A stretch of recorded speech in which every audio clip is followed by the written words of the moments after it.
Why not? Hey. Hello. Okay, for the first part of Sherlock Holmes was even released, there was talk of a sequel. How did you guys react when you heard that there's really going to be a part 2? They dragged it out for a while. We were talking about it when we were doing press for the first, because we were getting really good response. And I loved what Robert said, which was that, you know, if enough people liked it, then we'd do another one. And that seemed to be the case. And then there were various conversations about what we were going to do, but they held on for a while before they actually went, and you're going. Yes.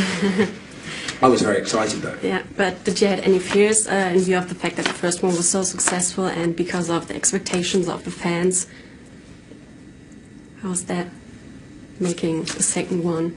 I don't want to sound overconfident, but I've never had any fears. I've always felt very confident in this company. You know, he's an incredibly hard worker. Guy's an incredibly hard worker.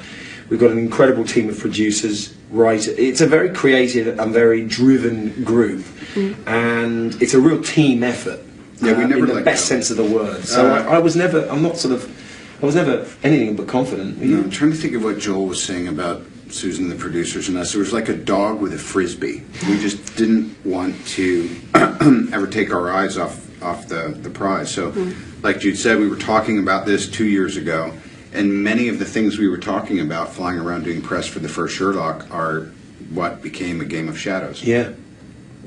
Okay, and the chemistry between the two of you on the screen is amazing, and the dialogues between Dr. Watson and Sherlock Holmes are so funny. How would you describe your relationship in real life?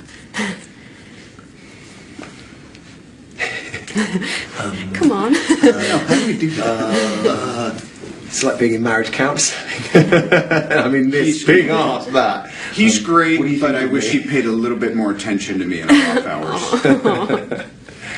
It was our anniversary, and you don't even remember. Oh, don't say that. Well, I'll have to. Oh God, we have to remember the day, though, don't we? Mark it. Send flowers and stuff. It's not like their relationship. No. But our relationship fuels their relationship without any animosity. Although there's not much animosity between them. I think almost every time they have a little bit of a bicker, it's almost like one of them saying, you know, be careful, rather than, you know what I mean? Or, I really care about you, but they never dare actually say that. Well, also, quiet as it's kept, Jude is a very even-tempered person. There would be times when we were in the production of the film, I'd be literally just clung to the ceiling like a cat. And you know, you'd come in, and everybody said it, noticed it. There'd just be times you come in and say, okay, things seem a little excited here. So what are we doing? What are we shooting today? Okay, Robert, Susan, your wife, is one of the producers. How is working with a person you know so well? Is it harder or easier? Well, thank you for jogging my memory that Susan is my wife. As opposed to me.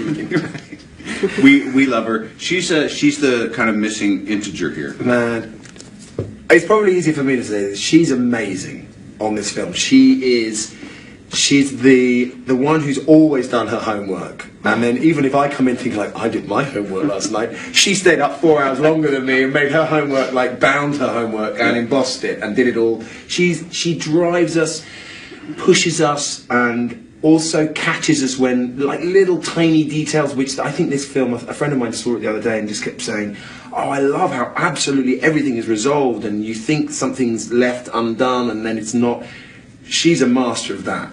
And she kept reminding us that if we do this, then we have to do that later on. And having that kind of a brain on a set is really, really important on a project like this. Plus she's cute. Yeah, that's true. Okay, thank you very much. Thank you.